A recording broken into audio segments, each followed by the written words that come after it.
Hey everyone.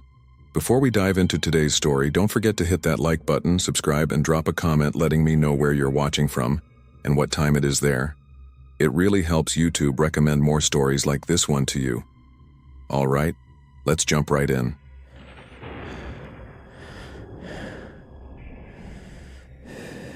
The second I stepped off the elevator and the door clicked shut behind me, I knew something was wrong.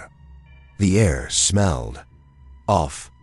Not foul, exactly, just heavy, like the building had been holding its breath all day. My chest tightened. I just finished my last delivery, but the nagging sensation crawling up my spine told me I wasn't alone. I glanced down the hall. Everything looked normal. Dim fluorescent lights buzzed faintly overhead, and the peeling beige carpet squished under my sneakers. But then I saw it. A shadow. Just past apartment 3B. It didn't move like a normal shadow, like it belonged to someone walking around. It was still, stretched against the wall, too sharp-edged to be coincidence.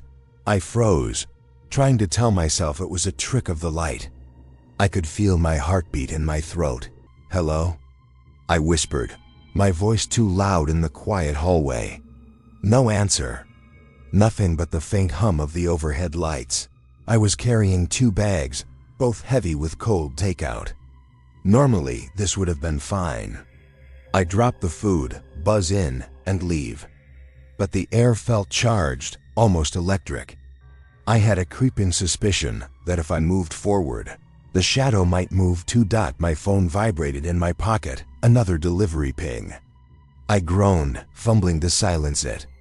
I shouldn't have been here this late. Ever since my manager started encouraging late-night shifts, I felt like I was walking through a different city at night. One where the buildings watched me and every unlocked door hid a story I didn't want to be part of. I forced my eyes to the apartment numbers. 3B, that was my drop-off. I'd never had an issue here before. The instructions were clear. Leave it outside the door, don't knock. Just ring the bell if needed. Simple, safe. But the shadow didn't make sense. I took a shallow breath and stepped closer. That's when I saw it. The door was slightly ajar. Just a crack, like someone had left it open to let in a draft. The air around it looked darker somehow, and I swear I felt a cold gust brush the back of my neck as I approached. I stopped. My brain screamed to leave, but the app had my GPS. The payment was pending, and some ridiculous part of me thought it was just some careless tenant. I slid the bag to the floor and pressed the buzzer lightly. Nothing. I leaned closer, squinting into the darkness of the apartment. That's when I noticed the silhouette of a person, just standing there, facing the door. Not moving, not breathing, just watching. My stomach dropped. I almost dropped the food as my own shadow stretched long across the hall, mingling with the figure inside. I forced a shaky laugh. Your order?" My voice came out higher than intended, cracking. No response. Just silence, thick and heavy. I backed up a step, heart hammering. Then the door creaked slightly. A slow, deliberate movement. My brain screamed run, but my hands were frozen above the bag. Something about the figure was wrong. It didn't have normal posture. Too rigid. Too quiet. And yet I could feel it there, like heat radiating through the doorframe. I swallowed hard. I'm just leaving this here. I tried to slide the bag forward with my foot, hoping to avoid any confrontation. That's when I felt it, a subtle shift in the shadow. Just the tiniest movement, like someone leaning closer. My heart jumped. I yanked the bag back. Okay, I'll leave it and go. My fingers shook. I took a step back, and then another. My eyes were glued to the figure. That's when I noticed the face. Or rather, the lack of one. The light from the hall hit it just enough to reveal nothing, empty, featureless. And somehow, that absence of features felt like it was studying me, learning me. I stumbled back another step, my back hitting the wall across from the door. My palms were slick with sweat. I wanted to run, but my brain couldn't decide which way was safe. The hall stretched into darkness in both directions. Then came the sound. Not a footstep, not a creak of the building. It was a low, almost imperceptible breathing, slow, methodical. Behind the door, I froze. I didn't knock. I didn't call out, I just stood there, listening. The breathing stopped. For a moment, I thought maybe I had imagined it. But then the door creaked again, just slightly, like a whisper of movement. I tried to tell myself it was a neighbor or a draft. But the air felt wrong. Like it was holding itself away from me, like I wasn't allowed to step closer. I inched toward the bag, grabbed it, and yanked the door open just enough to slide it inside the crack. My hands trembled so badly I almost dropped it. And then I saw it again, barely moving inside the dark apartment. The shadow, or the figure, was closer to me now, somehow, still just inside the doorway, and still impossibly still. I couldn't explain why, but the hair on the back of my neck stood up straight. I took a step back, and the figure shifted ever so slightly in the doorway, leaning, like it was trying to follow me with its empty face. I ripped my gaze away and ran, practically sprinting down the hall. The elevator dinged, the doors sliding open like a salvation I didn't deserve. I pressed the button for the lobby with shaking fingers, and then I heard it. Footsteps. Not from the elevator, not from the other hallway. Slow, deliberate, behind me. Matching my pace, I almost threw myself into the elevator as the steps drew closer. The doors closed just in time. I pressed the lobby button so hard I thought I'd break it. My chest heaving, I felt the cold sweat sliding down my spine. The elevator hummed and shuddered down, and for one horrible second, I imagined those footsteps following me inside. I didn't stop until I was outside. The cold night air hit me like a wall, and I leaned against the brick of the building, shivering. My phone buzzed again with another delivery alert, and I almost screamed. I thought about calling the tenant or even the building management. But something about that shadow, that figure, made me pause. I didn't want anyone else near that apartment. I told myself I would forget it. Just another late-night creep, just a trick of the light. But the moment I looked back, I saw the door to 3B still cracked open. Still dark inside, and I could have sworn I saw the shadow. Waiting, watching, and I knew it wasn't going anywhere. I thought I'd shaken it. I told myself it was just my imagination, adrenaline playing tricks on me after one too many late-night deliveries. But every time I closed my eyes that night, I saw that blank face, that impossible stillness in the doorway. I didn't sleep well. Every creak of my apartment felt like footsteps, every shadow in my bedroom stretching toward me. By morning, I was exhausted but convinced I had escaped. That was a mistake. The next delivery was to the same building. My manager didn't care about the late-night weirdness. I just needed to drop the food, grab the tip, and move on. Easy, simple, safe, or so I thought. As soon as I walked in, that sick, heavy feeling returned. The hall smelled the same stale, musty, like the building had been holding its breath all night. My hands tightened around the delivery bag. My phone pinged with the instructions. Leave at the door. Don't knock. Don't ring. I froze in front of 3B. The door was closed this time, but the crack at the top, the one that had made me run before, was there again. Narrow, dark, waiting. I pressed the bag against my chest. My foot hovered over the doorstep. I wanted to run. I wanted to scream. But I couldn't. Some insane, frozen part of me was compelled to do it. I slid the bag forward, just a little. Then I stopped. A sound stopped me. Not the hum of the fluorescent light, not my own breathing, something else. A whisper. Soft, almost like it was coming from inside the door. Don't leave yet. I froze. My stomach lurched. I wanted to run, but my legs refused. My pulse thundered in my ears. My fingers slipped on the bag, The door creaked, slowly, deliberately. It opened just enough for me to see. Nothing but black dot, then it moved. Just a twitch, the tiniest motion. But it was enough. I saw the outline of a person, or maybe just a shape, but the moment I looked, it vanished. I stumbled back. My head whipped around. The hallway was empty. I swore I could hear soft breathing behind me, but when I turned, no one. I ran to the elevator and didn't stop until the doors closed, pressing the lobby button so hard my knuckles ached. When I reached the street, I gasped for air, the cold night biting my lungs. I didn't check my phone, didn't look back. I just walked fast until the streetlights blurred into one long streak of orange. I thought that would be it.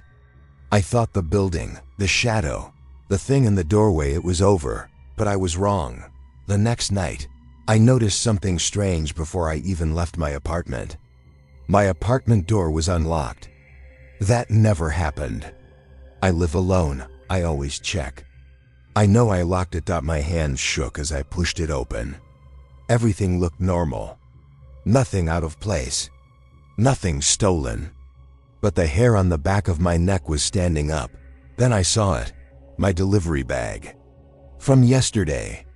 Sitting on the floor by the door. I hadn't brought it back. I hadn't touched it. And I hadn't been anywhere near it. I picked it up. The food inside was cold, congealed, like it had been sitting out for hours. My stomach turned. And then I saw the note inside. You can't leave. My hands went numb. My breath caught. I dropped the bag, stumbling back. The apartment felt too quiet, too still. Like it was holding its breath again. I ran to the window and looked out. Onto the street. Empty. No one. Nothing. I locked the door again, triple-checked, then tried to sleep. But every creak, every flicker of light, every passing car made my heart lurch. I couldn't stop thinking about the doorway. About the shadow. About the figure watching me, waiting, learning. The next week, I started noticing things everywhere. The sound of breathing when the hall was empty. The faint scent of that same stale, heavy air. Shadows that moved just a little too fast, just a little too intentionally. And then came the orders. On my phone. Notifications from the delivery app. All from 3B. Each one was the same.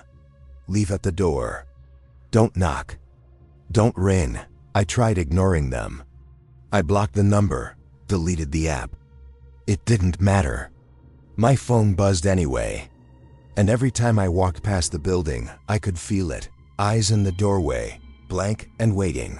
Last night, I couldn't take it anymore. I walked past the building, heart hammering, just to prove to myself it wasn't there. The door was cracked. The same narrow slit. I stopped. My body froze. And then I saw it. The figure. Standing in the doorway. Watching. I don't know how long I stood there. Maybe seconds. Maybe minutes. It didn't move. Didn't breathe. Just waited. And then in the deepest, most terrifying part of my gut, I realized something. It wasn't waiting for me to leave.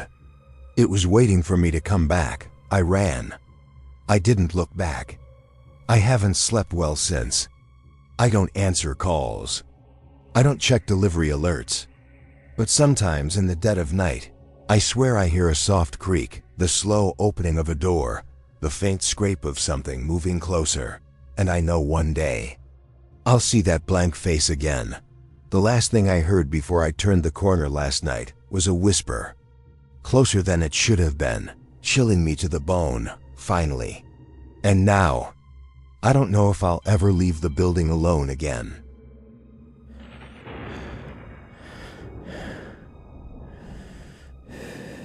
I knew something was wrong the moment I stepped into the apartment complex lobby. The lights flickered like they were struggling to stay on, and the faint smell of iron hit me before I even noticed the damp, mildewy odor of the building itself. Normally, late-night deliveries are nerve-wracking, but manageable. Not tonight. Tonight, the building felt alive and it was staring at me. My hands were sweaty, gripping the 2 bags of food like they were lifelines. The instructions had been clear. Leave at the door. Knock once if no one answers. Call if there's an issue. Easy enough. But then I read the optional note the customer left in the app. Follow the steps exactly. Don't improvise. It's important. Weird, but I shrugged it off. People are odd sometimes. I pressed the elevator button. The hum of the machinery sounded almost like breathing, long and slow. By the time I reached the 10th floor, my stomach was tight with that familiar knot of unease I always get on high floors. The hallway was dim, every second light flickering in a lazy rhythm, casting half shadows that danced along the walls. Apartment 10B. That's where I was supposed to deliver. I slowed as I approached, my shoes squeaking slightly against the worn carpet.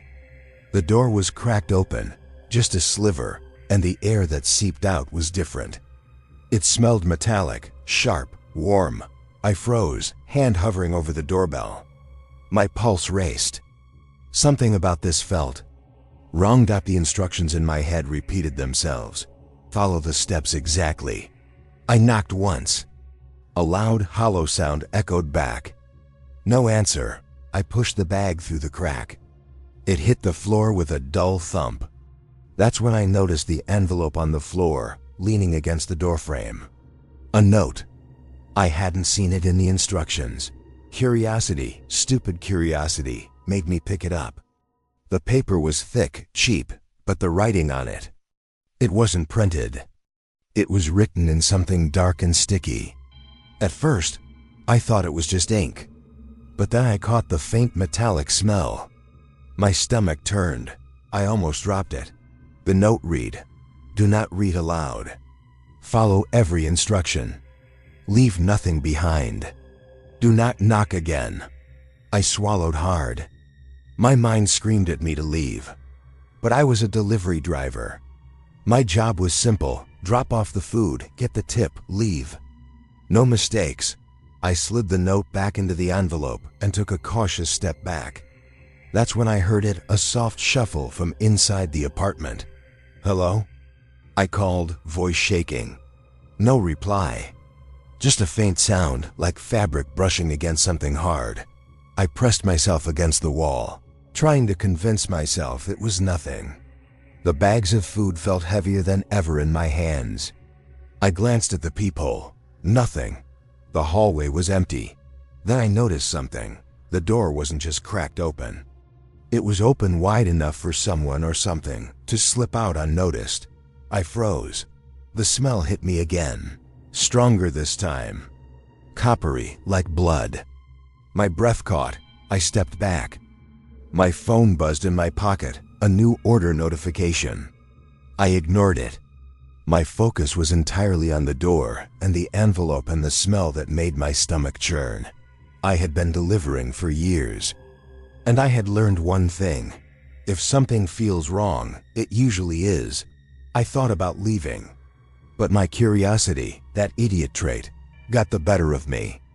I pushed the door a little further, enough to peek inside. The apartment was dark. Too dark. The faint outlines of furniture barely visible. And then I saw it, a trail. Red, thick, smeared across the linoleum. I gagged. My stomach flipped. I wanted to run, but my feet felt like they were cemented to the carpet. The trail led straight from the kitchen to the living room. And on the coffee table, a second envelope identical to the first. I picked it up with trembling hands. The handwriting inside was jagged, frantic. My heart thumped so loud I thought it would wake the building. Do not touch. Do not read. Follow the first instructions exactly. Leave now if you value yourself. That was it. That was all it said. I dropped the envelope. It landed with a wet slap. I gagged again. My brain screamed at me to leave. And then I heard it. A low, almost imperceptible whisper. Don't leave. My knees buckled. I almost dropped the bags. I spun around. The hallway behind me was empty. My pulse raced. I could feel the warmth of my own fear spreading through me, prickling my skin, making me sweat despite the chill in the air. I stumbled back to the elevator, shaking, bags barely in my hands. I pressed the lobby button. The doors closed slowly, as if reluctant to let me go. I tried to tell myself it was over. Just some prank, some sick joke. But the metallic smell lingered on my hands, even after I washed them in the lobby restroom. I didn't sleep that night. Every time I closed my eyes, I saw the red trail, the envelopes, and felt that whisper crawling into my ears. The next day, I tried to avoid one OBI, delivered to other apartments, even lied to the app about orders. But by evening, my manager had assigned me back to the same complex. I wanted to quit. I thought about calling in sick, but I couldn't. Rent was due. Food bills stacked up. And maybe, stupidly, I wanted to see what would happen if I followed the instructions perfectly. I arrived on the 10th floor again. The hallway smelled the same, stale, damp, metallic. I gripped the bags and approached 10B. The door was closed. No crack this time. No red trail. Just normal. Too normal. I glanced at the peephole. Nothing. I held my breath. Took a deep, shaky step forward. The envelope from yesterday had reappeared outside the door. I swear I hadn't left it there. I picked it up, trembling, hands slick with sweat. I opened it carefully. Inside, a single line written in that same dark, sticky substance. Follow exactly. Do not look inside. Leave everything at the threshold. I froze. My pulse raced. The smell of iron filled my nostrils, stronger than ever. My stomach dropped. I had never felt fear like this. Not with a customer, not with a prank, not in any situation in my life. But I couldn't leave. Not now, not after seeing the envelopes appear and reappear. Something was waiting, watching, testing me. I placed the bags at the door. My hands shook so badly I could barely push them through the crack in the threshold. The smell of blood or something like it was thick in the air. Then I heard it, the whisper again, clearer this time. Open it. I didn't. I couldn't. My hands froze. My throat tightened. A soft thud came from inside the apartment. Then another. Like footsteps, slow and deliberate. I swallowed hard. My stomach twisted. My back pressed against the wall. I knew I should run. I knew I should call someone. But I was trapped. Trapped by the instructions, by the envelopes, by the impossible fear of not following the rules. And then the door moved. Just a tiny creak, the barest movement. I felt it before I saw it. A presence right behind the crack. Hot, heavy, oppressive. My pulse hammered. My skin crawled. Something breathed. And it wasn't me. I stepped back. Slipped on the wet smear that had appeared at my feet, metallic and sticky. My heart sank. I heard a soft giggle. Low, almost playful, I ran. I stumbled down the hallway, bags dragging, nearly falling over my own feet. I hit the elevator button, pressed the lobby button over and over until the doors opened, and I sprinted out into the cool night air. My lungs burned. My hands were shaking uncontrollably. I looked back at the building. Apartment 10B was dark, quiet, but I knew better. I knew it was waiting, watching, planning. I couldn't shake the smell of iron. That clung to my hands. I didn't sleep that night. And when my phone buzzed the next day with a notification from 10B, an order I hadn't placed, I didn't answer. I haven't gone back. I don't know what's inside that apartment. I don't know who or what is leaving the envelopes. But I know one thing. The instructions aren't over. I told myself I wasn't going back. Not to 10B, not to that building, not ever. But the thing about fear is it doesn't leave you alone, it follows. It finds the cracks in your routine, the weak points in your courage, and it waits. A week later, my phone buzzed again. A delivery alert. 10B, I froze. My hands trembled, gripping my phone like it was a live wire. I wanted to delete the app, burn the account, throw the phone into traffic. But deep down, I knew I couldn't. The fear had twisted into a perverse curiosity. By the time I reached the building, my stomach was a roiling pit. The lobby smelled the same as before. Damp, metallic, oppressive. I took the stairs this time, avoiding the elevator, imagining the soft hum as some kind of predator lying in wait. Floor 10. My legs shook as I approached 1OB. The door was closed. No crack. The envelope was gone. Just normal. Too normal. My pulse pounded in my ears, loud enough I was sure anyone inside could hear it. I set the bags on the floor in front of the door. My fingers brushed the threshold, and I jumped at the sudden sharp metallic smell. Fresh. Strong. Not from the food. Not from me. And then I saw it. The note lying face up on the threshold. Wet. Red. Dark. Smudged. I froze. My chest tightened. I hadn't left it there. I hadn't touched anything yet. My eyes skimmed the handwriting, jagged and desperate. Do it. Open the envelope. Follow the instructions. Or stay. A whisper echoed behind the door. I swear it was right there, inches from my ear. Open it. I shook my head violently. No. No.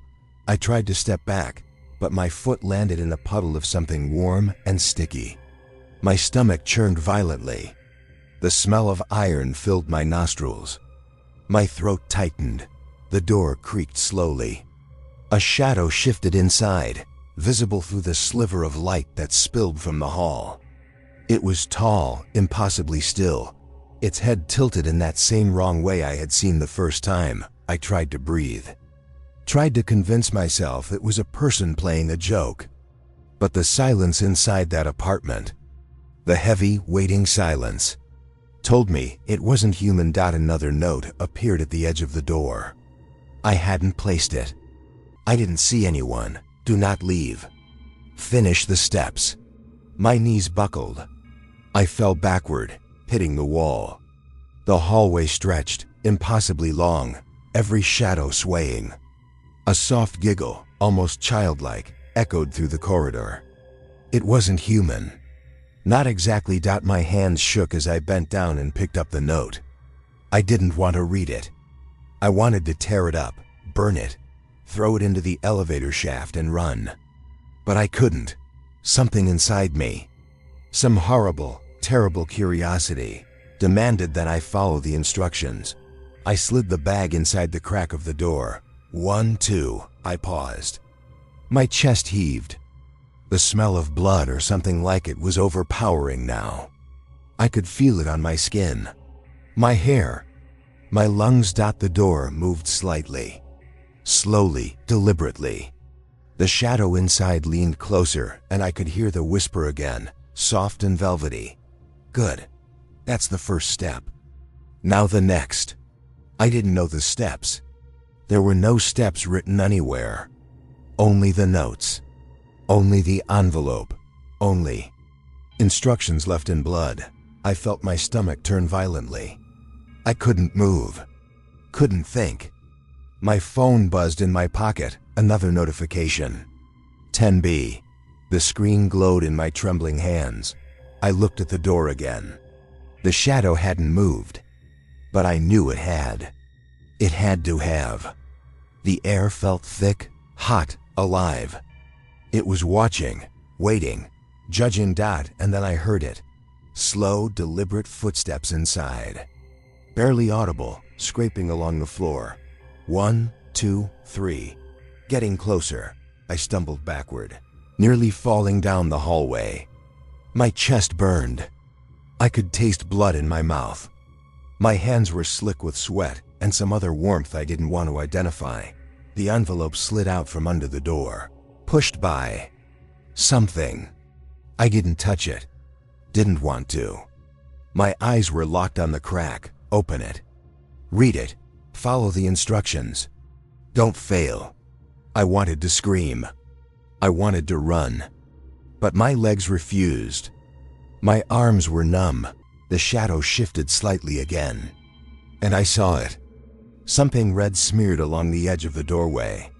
Something sticky, thick, glistening in the dim hall light. My stomach roiled. I dropped the bags. They fell with a wet slap against the carpet. My head swam. My knees buckled. A laugh. Low, almost playful. The whisper turned into words now. Finally. You understand. I backed up against the wall, trying to force my legs to move.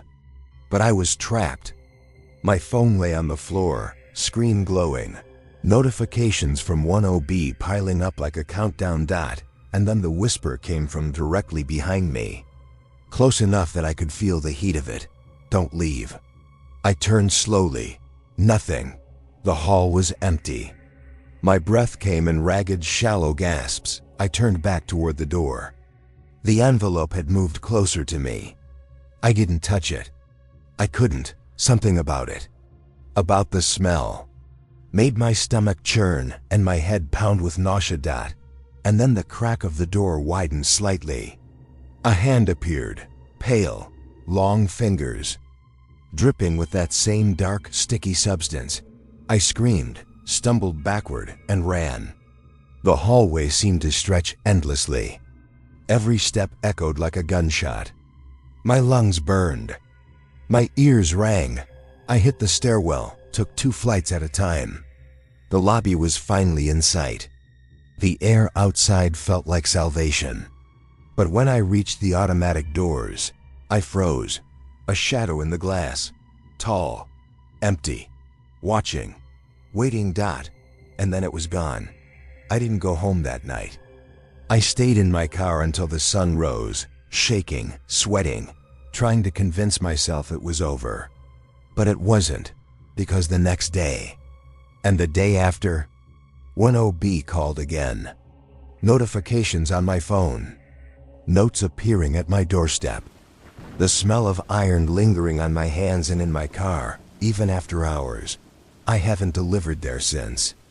I haven't even gone near the building. But I know it's waiting. The instructions are never finished, and I'm still being taught. I can hear it sometimes, whispering through my phone, through the walls, through the shadows. Every time I think I'm safe, it reminds me, you can't leave.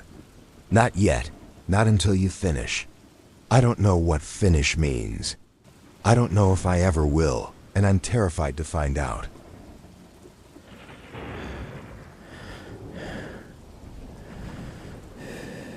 The moment I reached the intersection at the end of that dark street, my GPS blinked and buzzed like it was angry with me. You have arrived, it said. Only. I didn't see an apartment building. Not anywhere.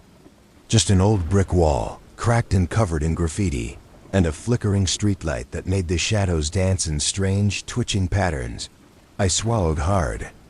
My stomach twisted. I deliver food for a living. This kind of weirdness isn't unusual sometimes. GPS makes mistakes, but something about this felt different. Off. Wrong.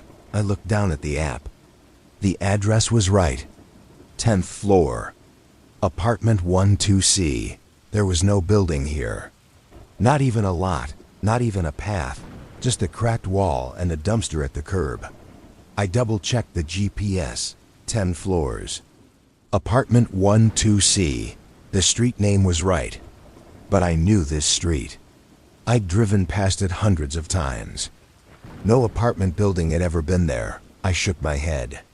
Maybe I was tired. Maybe I'd misread. Maybe it was a prank. But I was already on a delivery schedule. I'd been making too many late-night runs. Rent was due. So I parked and stepped off the curb. The air was unnervingly still. No wind, no distant traffic, nothing. Just the buzzing of the flickering streetlight. I walked forward, following the GPS's little blue dot, and then it appeared. A staircase. A rickety metal staircase leading up from the curb, attached to the brick wall as though the building had risen out of nowhere. The steps groaned under my weight. Rust crunched under my sneakers. I should have turned back. I should have run. But I couldn't. Something drew me up. The stairs opened onto a narrow landing. A hallway stretched before me, dimly lit by a single bulb that flickered so violently, I could swear it was blinking in sync with my heartbeat. Apartment numbers lined the walls. 12A, 12B. 12C. I stopped in front of 12C. My hands were clammy, my chest tight. The door looked old, warped, scratched. It smelled faintly of mildew. And then I noticed the peephole. But it was too dark to see through. Just black, empty, like it was staring back at me. I knocked. Hard. Once.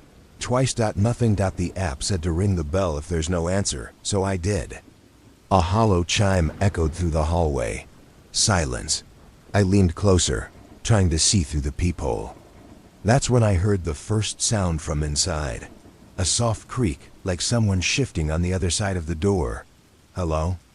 My voice came out shakier than I expected. The creak stopped. A faint shuffle. Then, nothing. I backed up. Something about the silence inside that apartment made my stomach twist. The air smelled different. Irony? No, copper. Fresh. Sharp. I forced myself to slide the bag through the crack at the bottom of the door. My fingers brushed something cold. A draft? Couldn't tell. The food slipped out. Thump. Then came the whisper. Finally. I jumped. Heart in my throat. My head whipped around the hallway. Empty. The walls stared.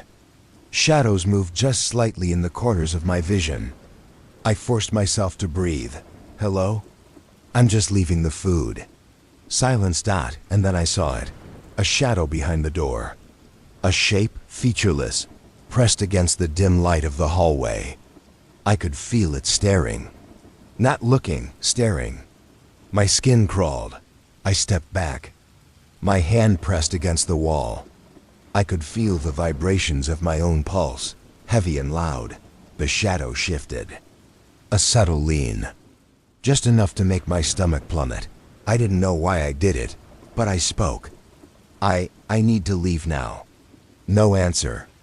Just the waiting. I pulled my foot back, bumped the bag with my toe, sliding it fully inside the apartment. The whisper again. Don't go. I ran. Halfway down the hallway, I realized the stairs behind me weren't where I remembered. The blue dot on my GPS flickered. 10 floors. 10 floors, but this wasn't right. Something in my chest screamed danger. The stairs groaned as I descended, each step wobbling under my weight. I thought I saw movement at the edges of my vision, shapes slipping into the shadows, always behind me. I didn't dare look. By the time I hit the street, I was gasping, sweat running down my temples. The building, or whatever it was, wasn't visible anymore. Just the brick wall and the dumpster. I sat in my car, shaking, staring at the GPS. Apartment 12C still marked my location. Blue dot blinking. The instructions said to deliver, and I had. But something told me that wasn't enough. That night I couldn't sleep. Every creak in my apartment sounded like footsteps in that impossible hallway. Every shadow was that figure. That shape, watching, waiting. The next day, I couldn't shake it. I tried to convince myself it had been a hallucination, exhaustion, maybe a prank. But then my phone buzzed. Delivery alert. 12C, same address. Same impossible location. I stared at it. My fingers hovered. I wanted to delete it. I wanted to call my manager and quit. But I didn't. I drove there. I had to see it. I had to know. The street was empty. No building. No staircase. Just brick, dark and cracked, just like before. And then the stairs appeared, rusty, narrow, bending slightly as if inviting me up. My hands shook, my chest tight. But I climbed. Step by step, the metal groaning under my weight. The hallway stretched before me. The dim light flickered. Apartment 12C was waiting. I tried the door. Locked, cold metal, solid dot, then came the sound. A laugh, not loud, low, close behind the door. I stepped back. My pulse thudding in my ears. I wanted to run, but my legs refused. Then I noticed the peephole. Dark, empty dot, and then I heard it, clear and deliberate. Open it.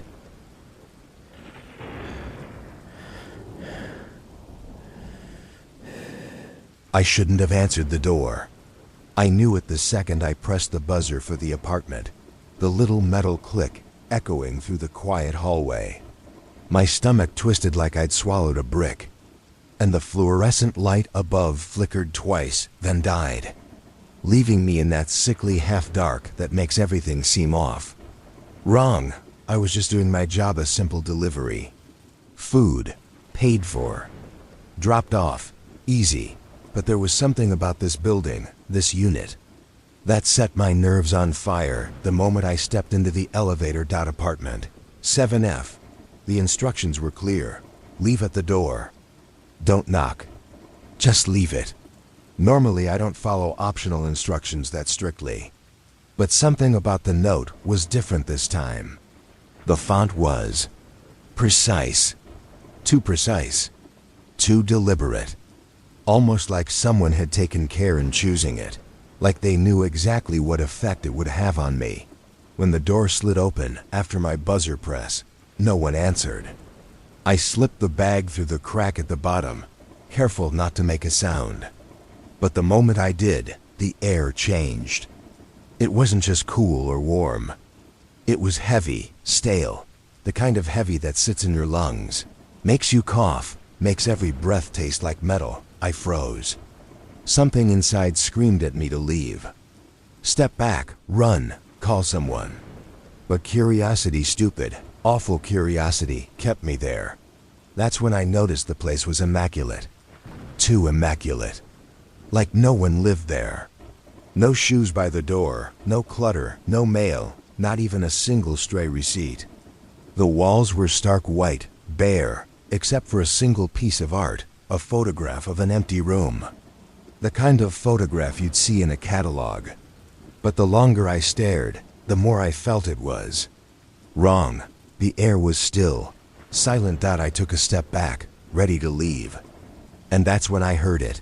The softest exhale, like a whisper, coming from inside. I froze, my pulse hammering. Not wind. Not the building settling. Not anything I could explain. Someone or something was in there, watching, waiting. I knocked lightly, almost instinctively. Nothing. I tried the door. Locked, of course. The instructions. Leave at the door. Don't knock. Don't ring. Easy. But the exhale again, longer this time. Deliberate. I stepped back into the hallway, trying to calm my shaking hands. My phone buzzed. Another order notification.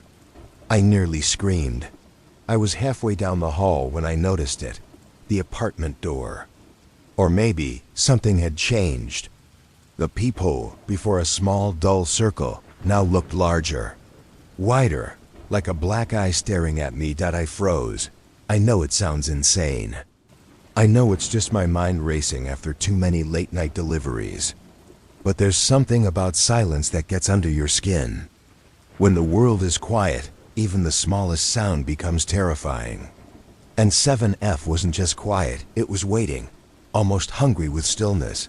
I forced myself to breathe. I left. Just walked down the hall, down the stairs, out into the night. But the sense of being watched didn't stop.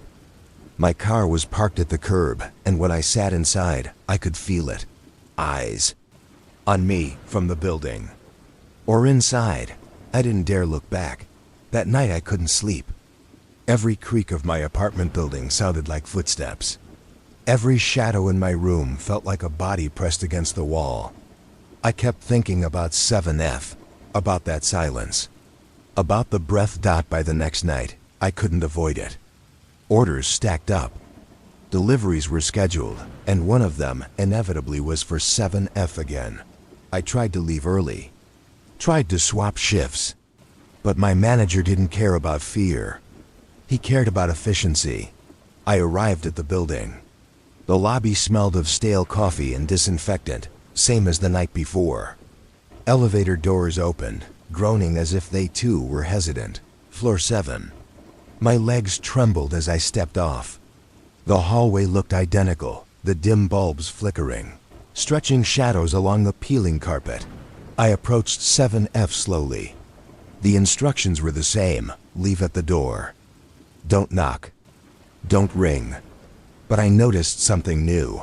The door handle, clean, shiny, polished, like someone had just touched it. I slipped the bag through the crack. A soft thud echoed inside, and then silence. I waited. The exhale. Same as before. I couldn't tell where it came from. Behind the door, around me, inside my head. I tried to step back. My foot caught the edge of the carpet. I stumbled, heart racing. Then I heard it, clear this time. Words, stay. I froze. My stomach turned over. My pulse was deafening in my ears. I wanted to leave, to run, but my legs wouldn't move. The door shifted slightly. I could feel the presence behind it. Not just inside. Around me. I could smell it. Faintly, a metallic tang, like copper or blood, but muted. A shadow flickered at the peephole. Just a movement. Just enough to make my blood run cold. I stepped back, almost tripping into the wall. My phone buzzed again, another notification, another order. My pulse quickened. Something inside me whispered that it wasn't over, that the apartment was alive and I wasn't supposed to leave. I stumbled down the hallway and ran for the stairs. I could hear it then, footsteps, slow, deliberate, not behind me, not ahead. Somewhere in the building, matching my pace, but silent in a way that made no sense. I hit the lobby. Doors opened automatically, but the building seemed different, heavier, watching. I didn't stop until I was back in my car. The smell lingered. The metallic tang of copper. The presence. That awful feeling of being observed. By morning, I told myself it was over. Exhaustion, nerves, imagination. But my phone buzzed. Notifications. 7F. I couldn't avoid it anymore. That night I returned. I didn't know why. Curiosity? Fear? Some stupid part of me that wanted to see it through. The hallway was empty. The door to 7F, slightly ajar. I swear I hadn't left it that way. My pulse raced. I approached cautiously. I slid the bag through the crack. Nothing happened. Silence. Then the whisper, closer. I froze. My heart thundered. The air inside that apartment. It was thicker now, heavier. I could feel it pressing against my chest, making it hard to breathe. A shadow moved inside. Just enough to make me stagger back. I felt its gaze pushing, probing, waiting. I wanted to scream. I wanted to run. But my feet wouldn't move. The whisper came again, soft, deliberate. Stay. I stumbled down the hall, back toward the stairs, desperate. But every step felt slower. The building seemed to stretch, endless, twisting around me. When I finally reached the street, the lobby doors closed behind me like a trap snapping shut. I drove home in a daze, hands shaking, chest tight. I haven't delivered to 7F since. I avoid that building entirely. But the presence, the silent watching, it hasn't left me. Sometimes, late at night, I hear it. A soft exhale outside my window. The slightest movement in the shadows. And I know it's waiting. I don't know if I'll ever be free. I thought avoiding the building would be enough. I thought ignoring the notifications, skipping shifts, and avoiding 7F would protect me. I was wrong. That night, my phone buzzed. A new order. 7F. I stared at it, frozen, my hands trembling. I wanted to throw the phone across the room, smash it, burn it, anything. But I couldn't. Something about that order. Something inside me, dark and stupid, compelled me to see it through.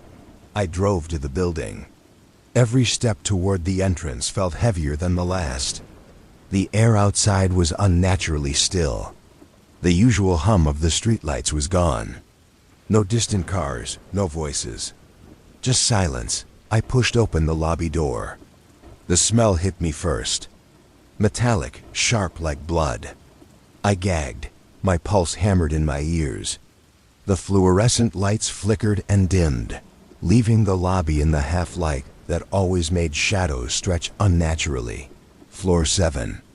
My legs shook as I took the stairs. Each step groaned under my weight, a rhythm I felt in my chest like a countdown. The hallway stretched before me. Apartment 7F at the end. The door was slightly ajar, just like the night before. The air around it shimmered with an almost tangible heaviness. I slid the bag through the crack at the bottom. A soft thud echoed inside.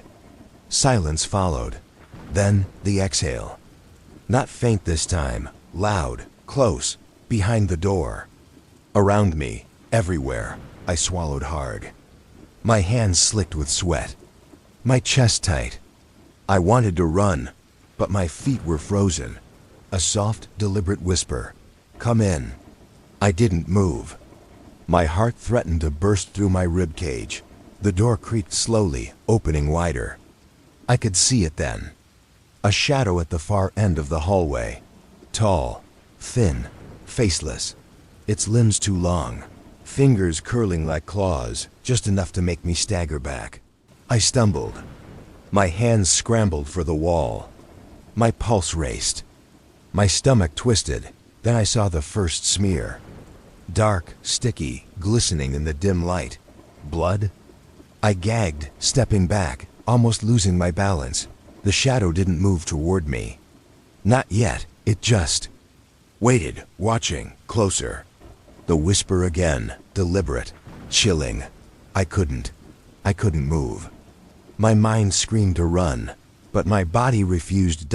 And then I realized the hallway behind me was stretching, lengthening, the walls bending, swallowing the light. I tried to back away, tried to turn, but every step I took felt like wading through molasses. The shadow leaned forward slightly, faceless, head tilting unnaturally. A soft, hollow laugh filled the air, like something metal scraping against a floor. Do not leave, it whispered. You belong here. Panic hit me full force. I tried to run. My feet dragged. The air thickened, pressing against me. My lungs burned. The hallway seemed endless, impossibly long, twisting in ways that defied logic. I tripped, fell forward. The door to 7F loomed above me. I could see the edges now, red smears along the frame, stains on the threshold. My chest heaved. My hands shook uncontrollably, the whisper louder now, inside. Now, I scrambled backward. Tried the stairs. Nothing. The staircase didn't descend the way I remembered. The hallway stretched. Shadows flickered, twisting, elongating toward me. I glanced at the door again. The shadow was closer. No, not closer. It had always been there, watching, waiting. Learning. My phone buzzed again. Notifications. 7F, same address. Same impossible location. The light from the screen reflected off something wet on the floor. Dark, sticky. My stomach churned. I wanted to leave. I tried, but the whisper followed me, wrapping around my mind, around my chest, pressing me down. You cannot leave. Not until you stay. I collapsed against the wall, trembling, sobbing, my hands slick with sweat. The hallway seemed alive, bending, twisting, breathing. Shadows pressed from the corners of my vision, and then the door creaked one last time. A hand appeared, pale, long fingers, dripping with dark, sticky substance. I couldn't look away. My body refused, a final whisper. Finally, I ran. Down the hallway, down the stairs, into the lobby, out into the street. My lungs burned. My heart threatened to explode. I drove home in silence. My hands shook on the wheel. My apartment felt like a prison.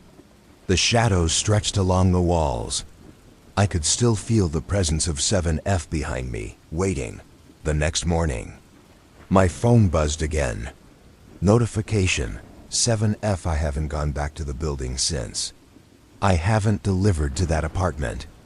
But the presence, the silent watching, it hasn't left me. Sometimes, late at night, I hear the exhale outside my window.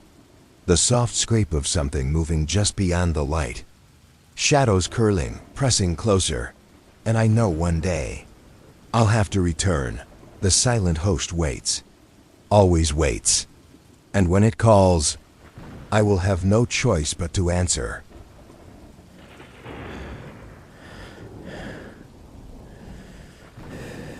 The first time I delivered to that house, I didn't notice anything unusual. A late-night order, porch light flickering, the kind of suburban quiet that makes you feel like you're being watched even when no one is there. I left the food on the bottom step like the instructions said, didn't knock, didn't ring, and walked away. Easy, normal, nothing strange. But the second time, things got weird. It started with the instructions. The note in the app wasn't just leave at the door. This time it said, step on the first step. Then the second, pause, then leave it. Odd but not alarming. I shrugged it off. Some people are weird about rituals. The porch smelled faintly of rot.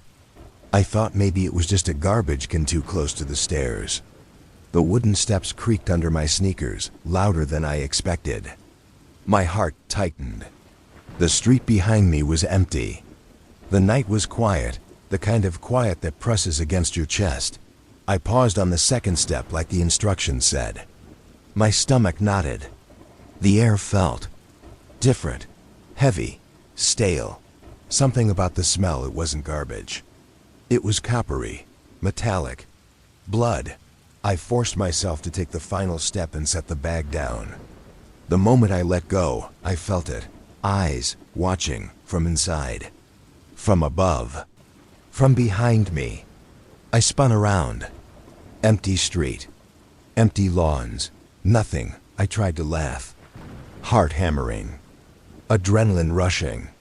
Deliveries can make your mind play tricks. But then came the note. I didn't see it at first. Just lying on the steps next to the bag, a small envelope, neatly folded.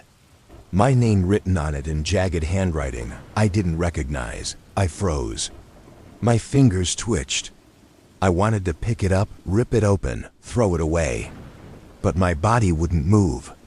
Something compelled me. Finally, I forced myself to touch it. The paper was slick, wet, coppery smell. I gagged. Inside. Next time, follow all the steps. Leave nothing behind. I'm watching. I sprinted back to my car, nearly tripping on the driveway. My pulse pounded in my ears. I told myself it was a prank, maybe a messed up neighbor with too much time on their hands. But the smell wouldn't leave my hands. Copper, iron, blood. The third delivery. I shouldn't have gone. I should have quit. But curiosity and fear and that twisted thrill of the unknown made me drive there again. This time, the instructions were more specific. Do not step on the porch. Step only on the third step. Pause, look behind you. Then leave the food. I did it. Slowly, carefully, as if performing some ritual. The steps groaned under my weight. The porch light flickered. Shadows twisted in strange ways. My pulse raced. I looked behind me, as instructed. Nothing, just street. Just night. But the hairs on the back of my neck stood up. Something was there. Watching. I left the food. Bag thumped against the wood. I turned, ready to leave. And there it was. A small scrap of paper at the edge of the porch. Same handwriting. Same coppery smell. Better. I see you. I swallowed hard. My car ride home was a blur. I told myself I'd ignore the next delivery. I'd call my manager, claim illness, anything. But my phone buzzed. Next order. Same house. Same instructions. The fourth time I tried to fight it. Tried to deliver as fast as possible. But the notes started escalating. Pause. Look around. Step back. Step forward. Do not run. Each one added more steps, more ritual. And the porch. It seemed different each time. Shadows stretched longer. The steps groaned with my weight differently. My heart raced. The metallic smell grew stronger. By the fifth delivery, I was trembling. Hands shaking. Every shadow looked alive. Every flicker of the porch light felt deliberate. Watching. I stepped on the first step. Paused. Second step. Paused. Third. Paused. My pulse thundering. I followed every instruction. Every tiny detail. And then I noticed the figure. At first, I thought it was a shadow. Dark, tall, just beyond the porch light, inside the doorway. But it moved differently. Slowly. Watching me. Studying me, waiting. I froze. My legs refused to move. The instructions in the app didn't say anything about the figure. Didn't say anything about a person. Or a thing. I left the bag. Took a step back. And then the whisper. Soft. Low. Right behind me. Good. You're learning. I spun. Empty street. Empty lawn. Nothing. My breath came in ragged gasps. The envelope appeared again, just beyond the bag. Wet, metallic smell. Same handwriting. Next time, do exactly as I say. I am watching. I ran. Nearly tripped on the steps. My lungs burned. My car never felt so far. That night I couldn't sleep. The shadows in my room seemed alive, pressing against me, whispering instructions I didn't understand. The next delivery? I didn't want to go. I told myself I would skip it. I tried calling out sick, but the app had it scheduled. Somehow it always appeared. I drove there. I had to. Fear and fascination tangled together, twisting my stomach in knots. When I reached the house, it was different. Shadows deeper. Porch light flickering faster. The steps creaked as I approached, each groan making me jump. The instructions. Longer, more steps. Odd sequences. First step, pause. Second, pause, look left. Third, pause, don't turn around. Step forward. I followed them. My hands shaking. My stomach twisting. Each motion precise, like a ritual. And then I saw the first clear sign. Footprints. Small. Dark. Leading from the door down the steps. Like someone had just stepped out. I froze. My throat dry. My pulse pounding. The whisper came again. Soft. Close. Metallic. You're doing well. I left the food. Raced to my car. Drove home. My hands smelled of copper. My stomach was tied in knots. I couldn't shake the feeling that I'd been observed the entire time. That the figure, whoever or whatever it was, had followed every motion, every step. By now, the deliveries weren't just weird. They were dangerous. I felt like I was performing some ritual for someone who could see me, who could track every hesitation, every misstep, and I knew I wasn't done. I told myself I wouldn't go back. I swore it. I tried to block the notifications, delete the app, even call my manager to swap shifts. But the house, it didn't care. Somehow the delivery kept appearing. Somehow the instructions kept updating. By the time I pulled up that night, I felt sick. The street was empty. Too empty. The porch light flickered violently, casting long twitching shadows across the steps. My chest ached. My hands shook so badly I could barely hold the bag. The instructions were more intricate now. Step on the first step. Pause. Look behind you. Second step. Pause. Turn your head slowly to the left. Third step, pause. Do not breathe. Step forward. Leave the bag. Step back. Do not look at the door. I did it. Every single motion. Trembling. Heart hammering so loud it drowned out the night. I left the bag. Stepped back. My knees were weak. My stomach twisted. Then I noticed it. Figure at the edge of the porch light. Tall, thin, faceless. Its arms hung unnaturally long. It didn't move. At first. But my gut told me it was alive, watching, calculating. I froze. My heart raced. My breath caught. The metallic scent of copper, sharp and real, filled the air. A whisper came from somewhere behind the door. I could feel it through the air, through my chest.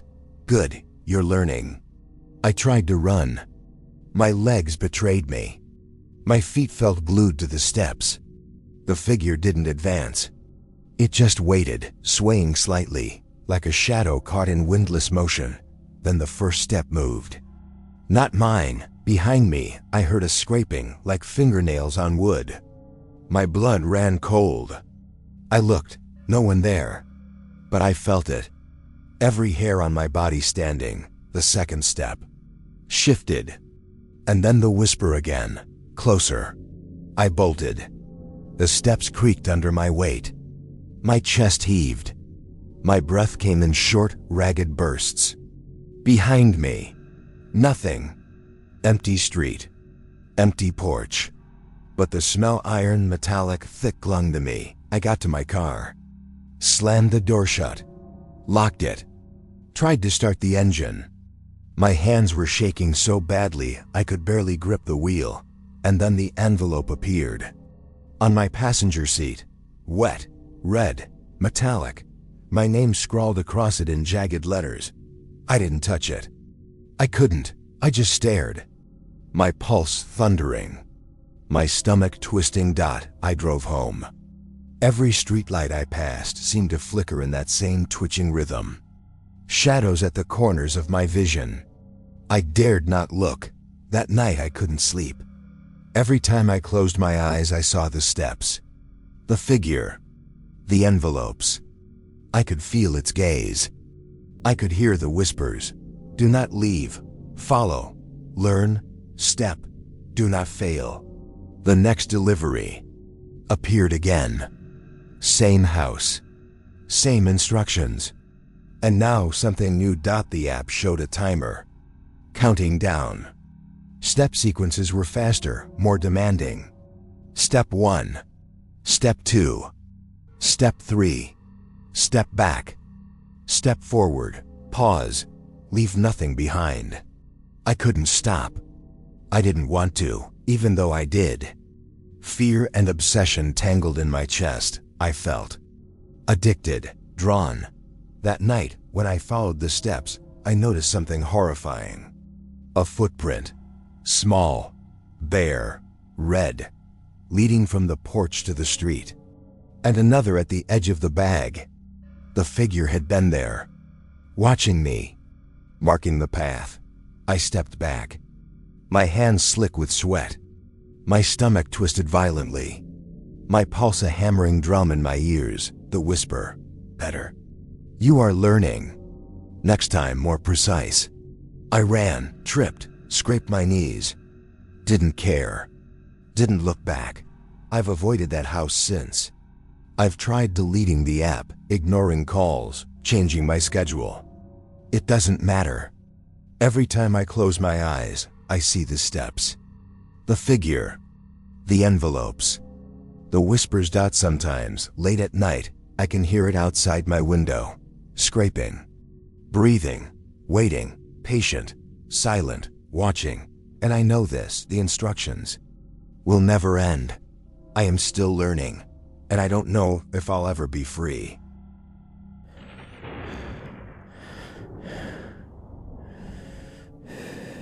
I knew something was off the moment I unlocked my phone that morning.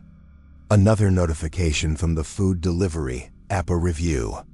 Usually, I skim them, a quick thumbs up or shrug. But this one made me freeze. It was from a customer I had delivered to the night before. Name, unknown, account freshly created. Rating, 5 stars. And the text, you delivered quickly, just like you said you would. You were wearing the green hoodie, right? I saw the way your sneakers squeaked on the stairs. Funny, because that's exactly how I imagined it. I hope you remember what you had for breakfast today. I blinked. Reread it. My pulse thumped in my ears. I hadn't mentioned breakfast to anyone. Not my manager, not a coworker, not a single soul. And this review knew. Exactly, I laughed nervously. Probably a coincidence, a lucky guess. Or maybe someone had been watching me last night. My route, my shoes, the hoodie. It made sense. Kind of, except it didn't. I tried to shake it off. Finished my deliveries, avoided the house for a while. But the dread settled in my stomach like ice. I couldn't explain it, and that made it worse. The next order was from the same account. Same address. I didn't want to go, but orders stack up. And late night deliveries pay the bills. I drove there, stomach twisting with each block. The neighborhood was quiet, dark, just as I expected. But the house, something was wrong. The porch light flickered unevenly. Shadows moved where shadows shouldn't. I left the food on the step, knocked lightly, then stepped back. The air felt heavy, like the night itself was pressing down on me. And then I noticed something. The front door had a tiny note taped to it. My name, written in the same jagged, precise handwriting. I saw you eat the cereal. With extra milk.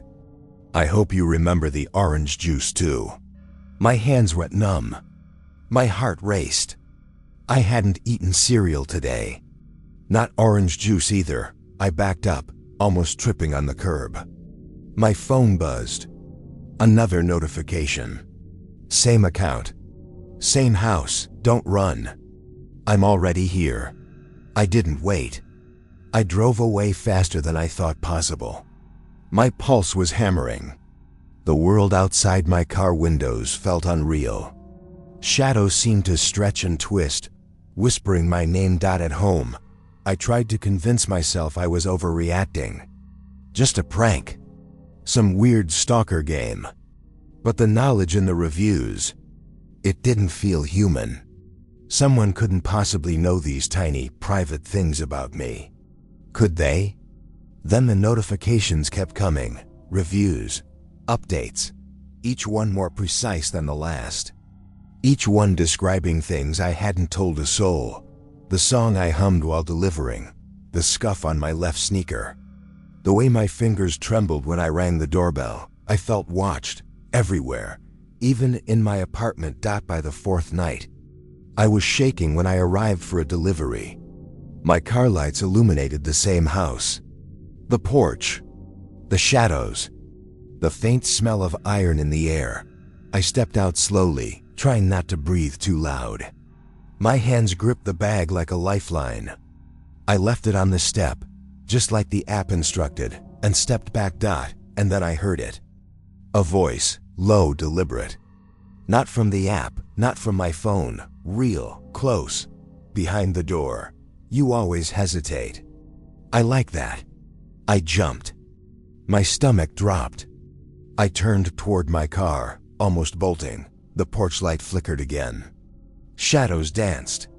The figure inside, or maybe behind the door, was there, unmoving, watching. I tried to leave. Heart pounding. Footsteps echoing against the asphalt. And then another notification. My phone, buzzing on the seat. I didn't dare look. When I finally glanced, I wished I hadn't. Another review. Another message. I like your hands. The way they shake when you're nervous. That's adorable. My blood ran cold. The review wasn't just observing me. It was inside me. Inside my head. Watching every motion, every heartbeat, every tiny human flaw. I drove away. My pulse racing. My chest tight. I didn't sleep. Every time my phone buzzed, I flinched. Every shadow outside my window seemed to move. The next day, I didn't answer calls. I didn't check notifications. But the messages kept coming. Reviews describing my actions from hours ago, from places I'd been in public. I tried to delete the account, block the user. Nothing worked. By the sixth night, I realized I couldn't escape. Every delivery, every notification, every review, all linked to the same house, the same account, the same unblinking awareness that I was being studied. I didn't know who or what was watching, but I knew it wasn't human. Not fully. The thought of that porch, that house, that presence, it haunted me even when I wasn't there. And then the whisper came again, clear, inside my apartment this time. You can't hide. I know everything. I should have quit. I should have deleted the app, moved to a new city, changed my number, anything. But the next delivery came through before I could even think. Same house, same account, same impossible awareness of my life. I drove there with my hands trembling on the wheel. My stomach was in knots, my chest tight. The street was quiet, almost unnaturally so, and the porch light flickered like a strobe. Shadows stretched in unnatural ways, flicking against the house. I stepped out, bag in hand, every step feeling heavier than the last. My pulse thundered in my ears. I followed the instructions automatically. Place the bag on the bottom step. Don't knock, don't ring. And then I noticed it. A note, folded neatly, sitting next to the bag. My name, written in the same jagged handwriting. I saw the way your hand shook just now. Perfect, you're learning. I froze. My throat tightened. My pulse thumped so loud I thought it might be heard inside the house. I didn't touch it. I didn't want to. But I couldn't ignore it.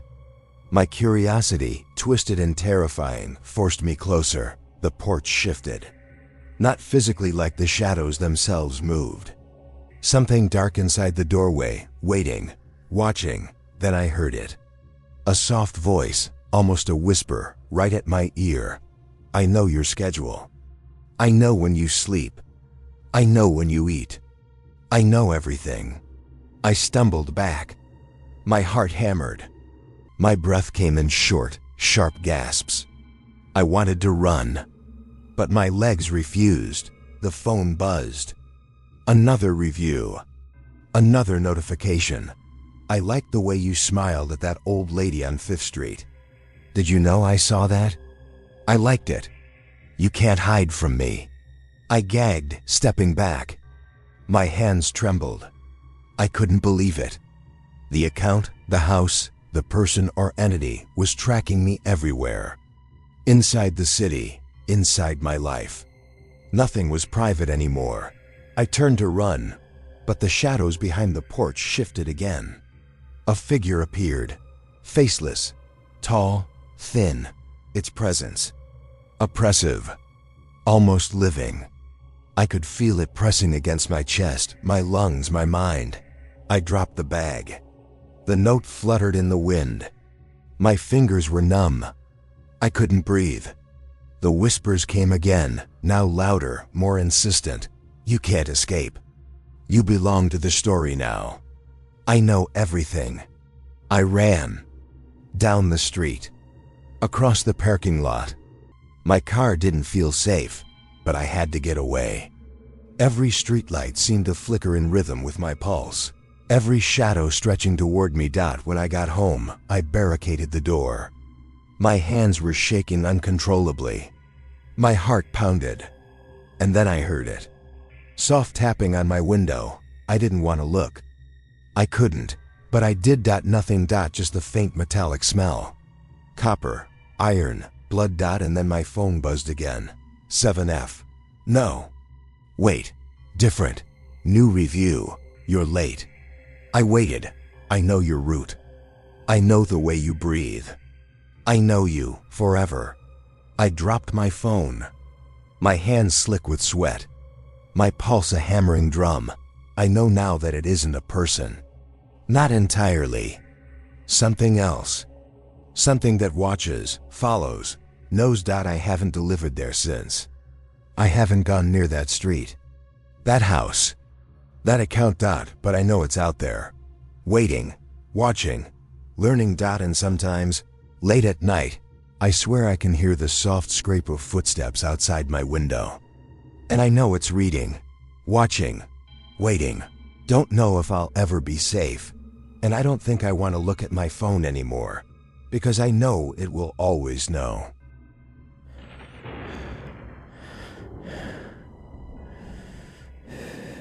The order came through at 2:13 a.m., glowing on my phone in the dark of my car. No name, no address, just coordinates. I frowned, tapped the app, checked the map. GPS said the location existed, but it didn't. Not exactly.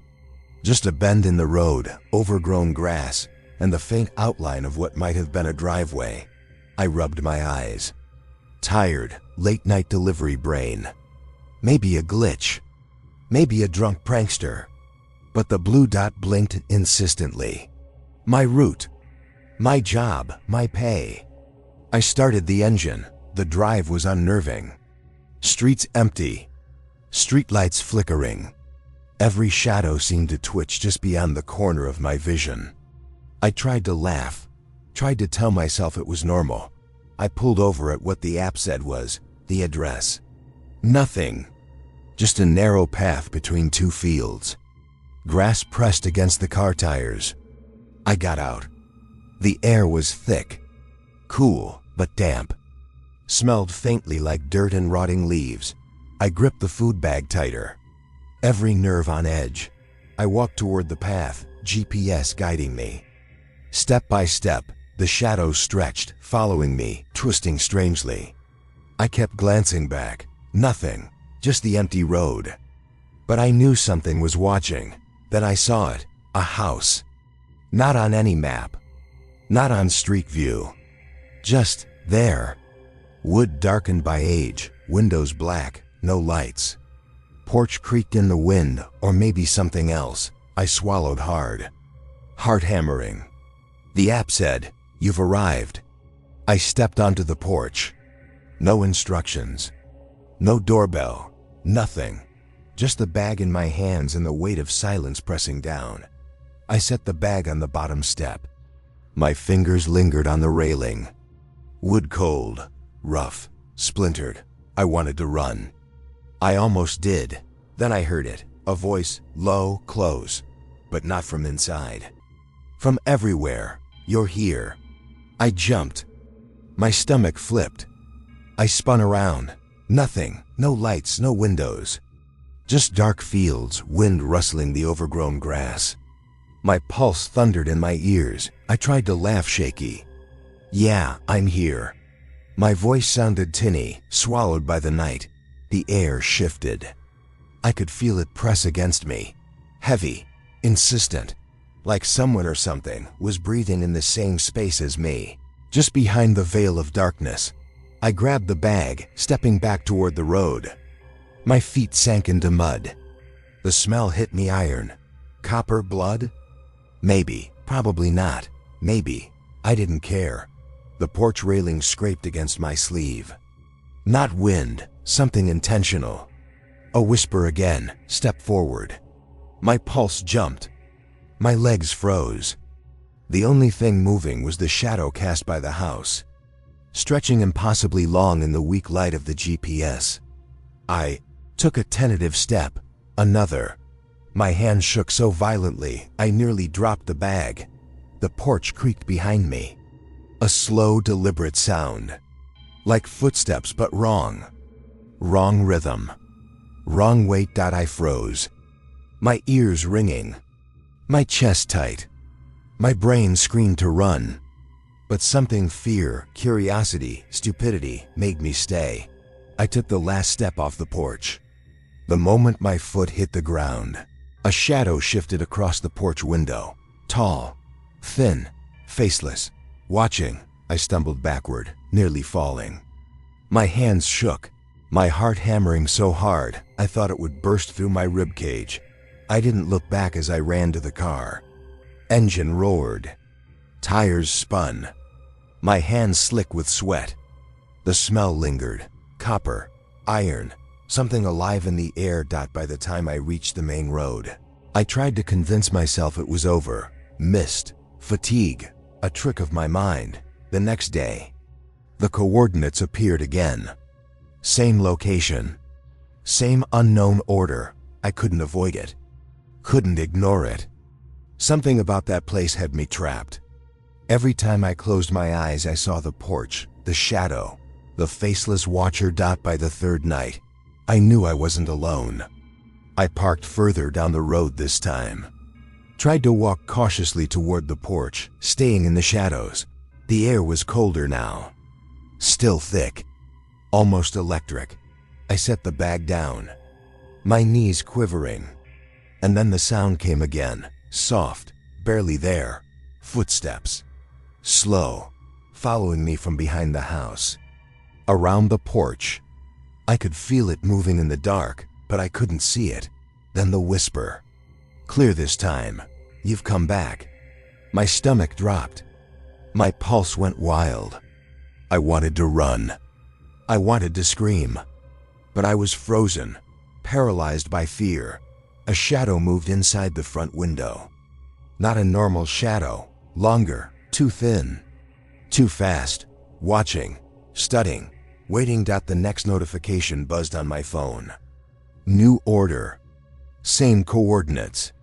Same unknown account. And then the review appeared. Not on the app, on my phone, text message style. I saw the way your sneakers squeaked. I saw the way you hesitated on the second step. Perfect. Keep going.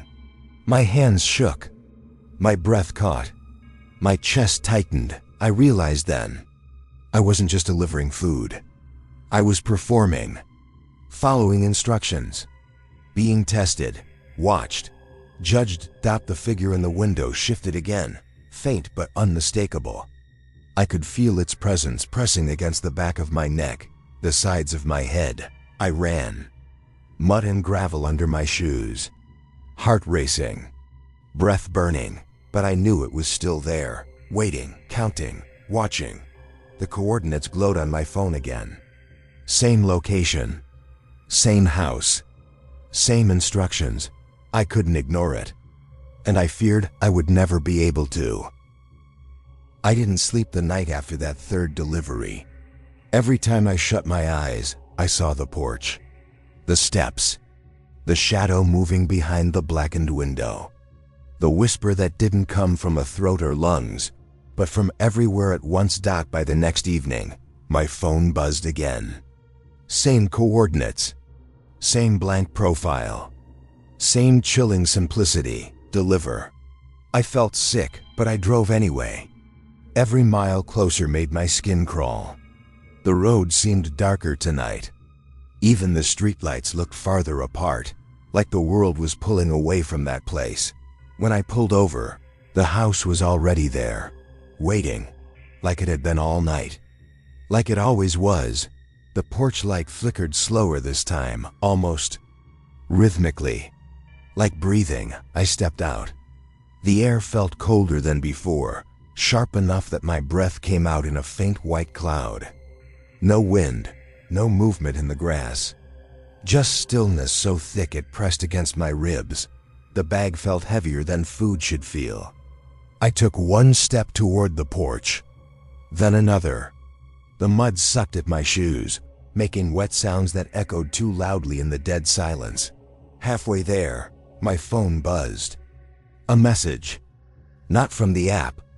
From the number that wasn't a number. Stop. I froze. Heart in my throat. Another message. Now turn around. My breath stuttered.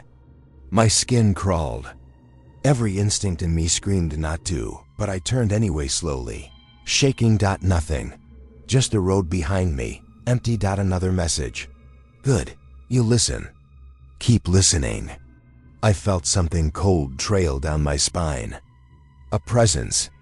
Invisible but undeniable. I forced myself toward the porch. My feet moved like they weren't mine. My arms trembled as I placed the bag on the bottom step. The minute I let go, I felt it. A shift in the air. Movement inside the house. Something coming closer. I stepped back, trying not to breathe too loudly. My pulse hammered against my skull.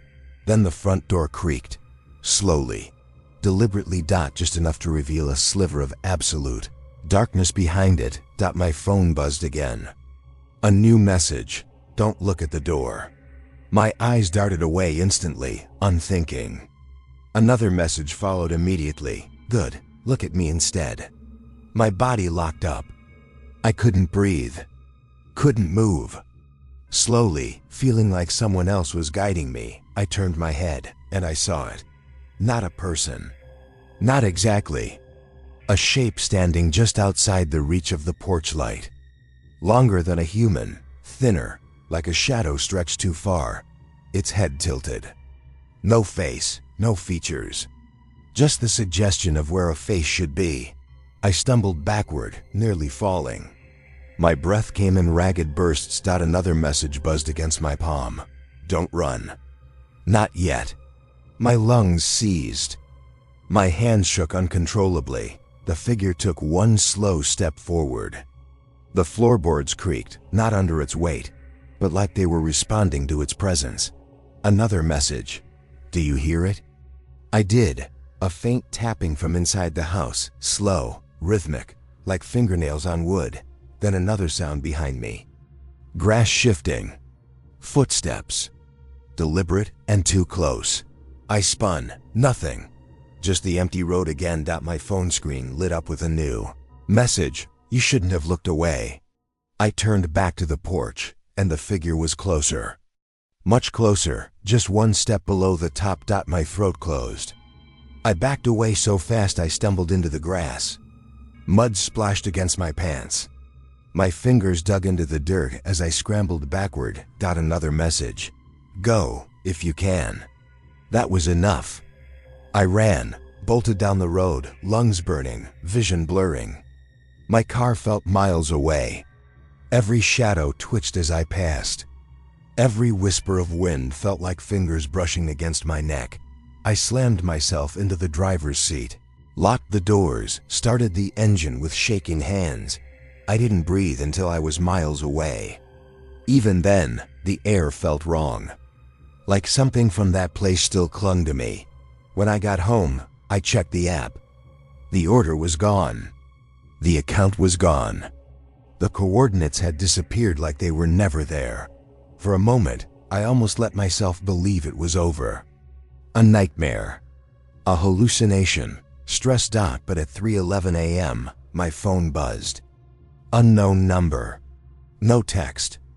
Just a live location link, coordinates, same place. Same house. A final message followed. Next time, don't hesitate. And below it, a photo. Of me, standing on the porch. The figure inches behind me.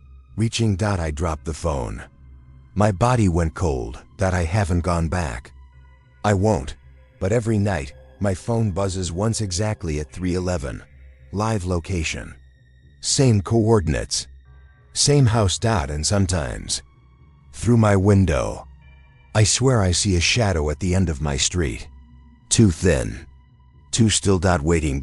Because it knows I'll return. Or it'll come find me. Either way, it's not finished.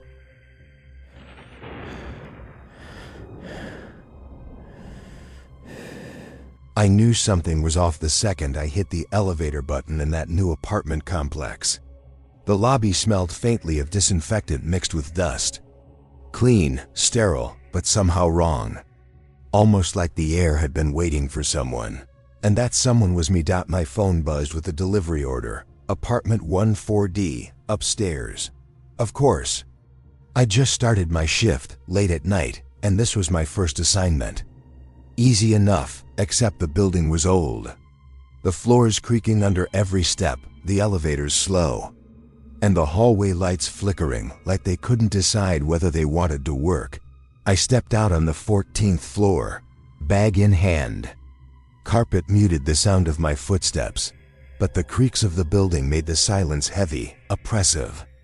Apartment numbers lined the walls, each one identical and unremarkable. But something about 14D felt different. I approached the door. Instructions were simple. Leave at the door. Knock if no answer. Call if you need clarification. I knocked lightly. Nothing. I rang the doorbell. No answer. I placed the bag on the floor. I hesitated. Something in the hallway. I don't know how to describe it. It wasn't a shadow. Not exactly. It was just wrong. Like the air had weight. Like the hallway itself was aware of me. I backed away, heart hammering, and that's when I heard the first sound, scratching. Soft, slow, upstairs, directly above me. I froze. My pulse quickened. Scratching on hardwood? No, carpet, maybe nails on the stairs. Impossible. I was on the top floor. I shook my head. Probably the wind. Old buildings make weird noises. I told myself that. But the scratching continued. Slow, deliberate, circling above me. I left quickly, taking a glance at the door. Nothing. Just shadows stretching under the flickering light. I told myself I was being paranoid. Everyone's nerves are frayed on a late-night shift, but it started to happen every night. Every delivery. Every time I came back to that building, something upstairs moved. Scratching, dragging, tapping. And always at night. One night, curiosity got the better of me. I stayed in the building after my delivery, hiding in the shadows by the stairwell. I waited, and waited. Around 2:30 a.m., it started. Footsteps.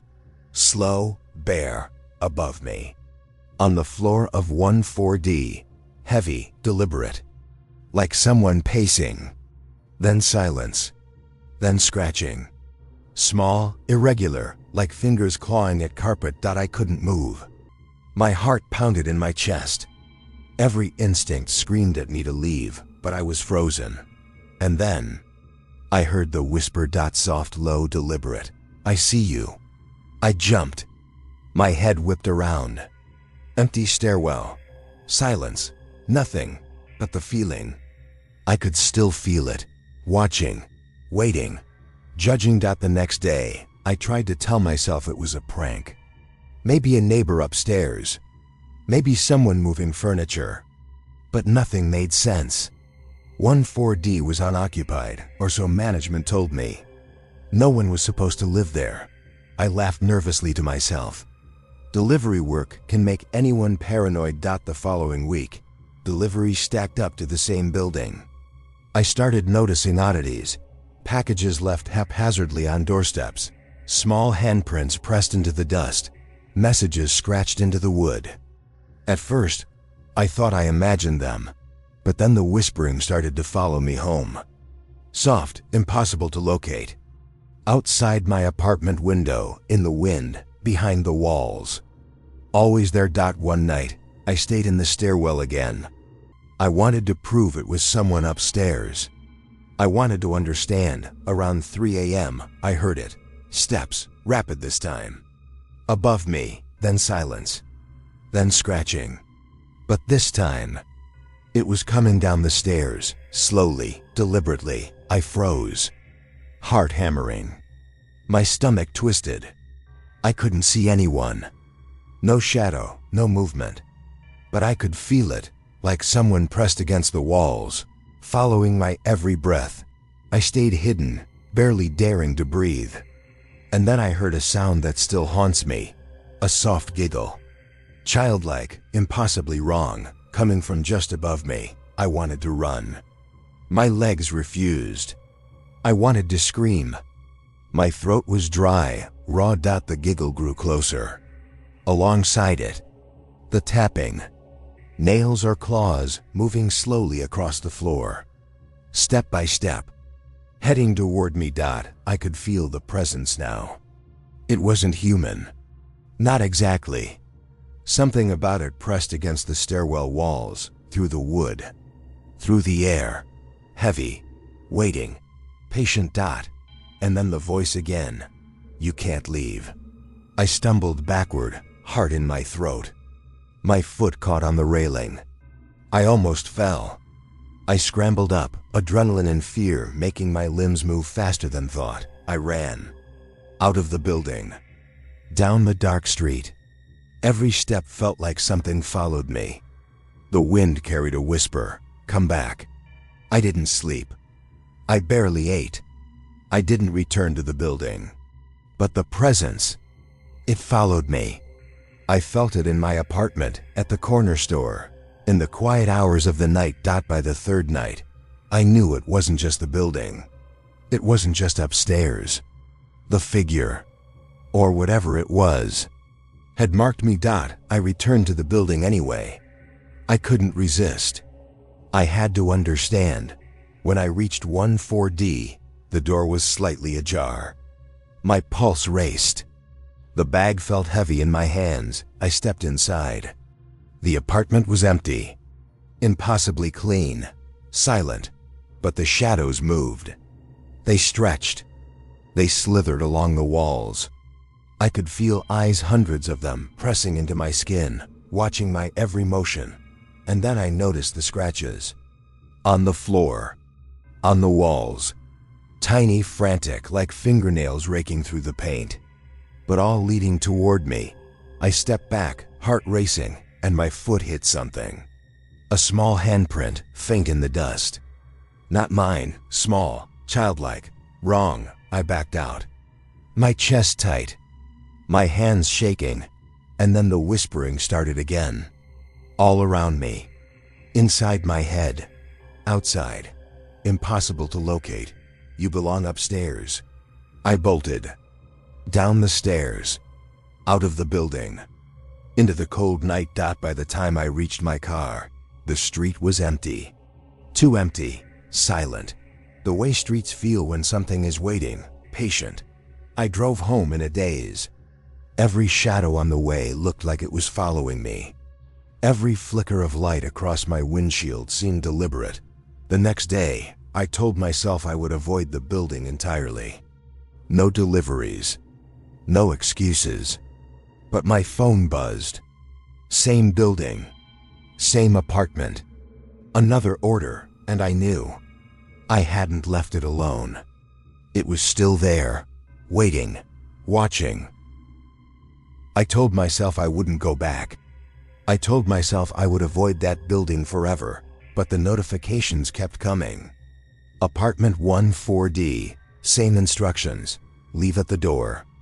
Knock if no answer. Call if needed. I wanted to delete the app. Change my schedule. Move to another neighborhood. But deep down, a part of me couldn't resist. Curiosity, fear, and obsession twisted together. That night, I arrived at the building. The lobby was still quiet, sterile, but somehow the air felt heavier, like it was holding its breath. I could feel the weight of the place pressing against me as I rode the elevator up. Floor 14. My hands shook as I stepped out. The hallway was exactly the same: flickering lights, muted carpet, peeling paint, but somehow darker. Longer. I approached 14D slowly. Bag in hand. My stomach twisted. My pulse thumped in my ears. The door was slightly ajar again. Not fully, just enough to let shadows spill into the hallway. The air smelled faintly of copper. I left the bag at the doorstep. Step by step, careful, precise, every nerve screaming, and then I heard it. A low, deliberate scratching. Above me. On the floor of the apartment. Slow, methodical, moving. My chest tightened. I swallowed hard. My hands were slick with sweat. I tried to step back. My foot caught on the carpet. Heart racing. Breath shallow. The scratching grew louder, closer. I wanted to run. My legs refused. Then a whisper, soft, childlike, somewhere inside 14D. I see you. My stomach dropped. My pulse thundered. My ears rang. The hallway seemed to stretch, twisting around me. I could feel eyes, hundreds of them, pressing into my skin. studying every movement. I tried to step back again, and that's when the first movement appeared in the doorway. A small shadow, shifting too fast for a human. A hand, pale and thin, pressed against the doorframe. Fingernails dragging across the wood. Another whisper, closer this time. Come upstairs. I stumbled backward, nearly falling. My chest heaved. My mind screamed to run, but my body refused to respond properly. Then I heard the footsteps, rapid, bare, deliberate, coming down from above. I spun. Nothing. Empty hallway. But the scratching persisted, circling, moving as if it were following me. I grabbed the bag and bolted for the elevator. The stairwell felt impossible, stretching endlessly as I ran. The footsteps followed, but not in the same pattern as mine. Slower, waiting, calculating. The elevator doors opened finally. I slammed inside, pressed the lobby button. My heart pounding in my throat, but then I heard it. Whispering, soft and deliberate, behind the closed doors. You can't leave. I pressed the button harder, shaking. The doors closed just as the whisper faded. I tried to calm myself as the elevator descended, but the sound of slow, dragging footsteps continued in my mind. I got outside. The cold night hit me like a wall. I tried to convince myself it was over. Maybe it was just a prank. A neighbor playing with shadows. But at WSN single quotes the next morning, I found tiny handprints pressed into the dust along my apartment window. Sill, small, bare, not mine, childlike. I haven't returned to that building since. I've avoided the neighborhood entirely, but the presence, it hasn't left me. Sometimes when I'm walking alone, I hear soft scratching above me, upstairs, behind me, close, just enough to make my pulse race. Sometimes, I see a shadow at the corner of my vision, disappearing when I turn. And sometimes, I hear the whisper, you belong upstairs. I don't know what it wants from me. I don't know if it will ever stop watching. And I know one thing for certain. The customer upstairs isn't just a tenant. It's patient, it's deliberate, and it's waiting.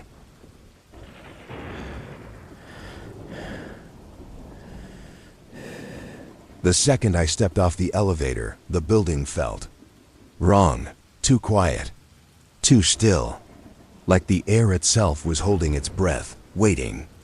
My hands gripped the delivery bag tighter than necessary. Instructions were simple. Leave at the door. Don't knock. Don't ring. Easy, routine, safe, or so I thought. Apartment 11C, top floor. Late night delivery. I shouldn't have come. Every instinct in me screamed to skip it. Leave it for another driver. But I had a schedule, rent, bills, stupid curiosity. The hallway stretched before me, dimly lit, carpet creaking under each tentative step. The fluorescent lights flickered sporadically, casting shadows that seemed to twitch just out of the corner of my eye. My pulse quickened. I reached the door. Quiet, closed, perfectly ordinary. I set the bag on the floor. Step, bag down. Step back, my hands shook. Heart hammering. I tried to convince myself it was just another routine delivery. Then I saw it. A crack at the top of the door. A sliver of black. Narrow, impossibly thin. Something. Watching, waiting, I froze. My pulse jumped. The air felt heavier, thicker, metallic dot, and then the whisper came. Soft, low, deliberate. Leave it. My hands tightened on the bag. Step back. Breathe. Step forward. Leave it. Done. I started to walk away. And then I heard it again. Not yet. I stopped. Heart racing. My eyes darted around the hallway. Nothing. Empty. Shadows stretching, flickering. My stomach twisted. I didn't knock. I didn't ring. I just stood there, staring at the sliver of black above the door. And I saw it move. Not fully visible, just a subtle shift. A shadow stretching, bending like it was alive. The hair on the back of my neck stood on end. My chest tightened. My pulse thundered. I left. Ran down the hall. Stumbled into the elevator. Doors closed. Relief temporary. The next night, the order appeared again. Same apartment. Same instructions. Same sliver of black watching me. I tried to ignore it. Tried to call the app support. But the notifications wouldn't stop. And each time I passed that apartment, that sliver of black seemed closer, wider, watching Dot by the third delivery. My legs shook as I stepped out of the elevator. The hallway smelled faintly of iron, metallic, and wrong. My heart pounded. I couldn't see anything inside 11C, but I knew it was there. Waiting, patient, I slid the bag to the door. Step, bag down. Step back, pause. Breath held Dot, and then I heard it soft, deliberate, almost playful. Good, almost right. I stumbled back, nearly dropping the bag. My pulse raced. The shadow at the crack. It had moved again, closer, watching. I ran. Down the hall, into the lobby, out into the street. Heart hammering. Hands slick with sweat. Breath ragged. I haven't delivered there since. But I feel it. Sometimes late at night, when the city is silent, I swear I hear a faint creak like someone stepping just behind me. And I know. It's waiting for me to return. I told myself I wouldn't go back. I swore I'd avoid that apartment forever, but the notifications kept coming. 11C. Same instructions. Leave at the door. Don't knock. Don't ring Dot. By the time I pulled up that night, my chest was tight. My hands shook. The hallway stretched in dim light, flickering, casting shadows that seemed too long, too deliberate. My pulse hammered like it wanted to escape my chest. I approached the door cautiously, bag in hand. Step, bag down. Step back, pause. Every nerve in my body screamed to run, but I followed the instructions. Then the whisper. Step closer. I froze. My heart skipped a beat. My eyes darted around the hallway. Shadows flickered. Nothing, but I could feel it. The watcher. The presence. The crack in the door widened slightly. Just enough to see it. Not fully, not clearly, but a silhouette. Tall, thin, faceless. Limbs too long. It didn't move toward me. It didn't need to. Its presence filled the hall, pressing in on me from all sides. Good, now closer. I stumbled back, nearly falling. My legs were jelly. My hands shook. I wanted to throw the bag, run, scream. But my body wouldn't obey. A soft, deliberate exhale came from the crack. The metallic scent of copper filled my nose. My stomach turned. My pulse thundered. Another whisper. Not yet. Do it right. I stepped forward. Just one step. The shadow leaned forward slightly. That's when I noticed the scratches. Faint, shallow, like fingernails dragged across wood. All around the crack in the door. I swallowed hard. My stomach churned violently. Step 2. Step 3. Bag still on the floor. Pause. Heart racing. And then the crack widened further. I could feel it. Watching. Pressing. Waiting. Not human. Not fully. Something patient. Calculating. I turned to leave. Too late. The hallway behind me stretched impossibly long. Shadows bent toward me. Whispers surrounded me. You cannot leave. Panic rose like fire. I bolted, feet slamming against the carpet. Hands shaking. The bag slipped from my grip, thudding against the floor. My lungs burned. Every step felt heavier than the last. The door creaked. Slowly, deliberately. The silhouette moved. Not walking, not running, just gliding forward closer to the hallway, closer to me. I reached the elevator. Slammed the button. Heart hammering. Breath ragged. Doors opened. I stepped inside. pressed the lobby button with shaking hands. The shadow didn't follow. Not yet. But I could feel its gaze pressing through the doors, through the metal, through the walls. I reached the street. Cold air hit me like a wall. Relief, temporary. The presence lingered, watching, waiting, patient. The next morning. Another notification. 11C. Another order. Another delivery. I haven't gone back. I haven't delivered there since. I avoid that building entirely, but I can feel it. The watcher isn't gone. It never will be. Sometimes in the dead of night, I swear I hear the faint creak of a door, the whisper of breath just behind me, and the metallic scent of copper that clings to my skin, and I know it's waiting. Always waiting for me to come back.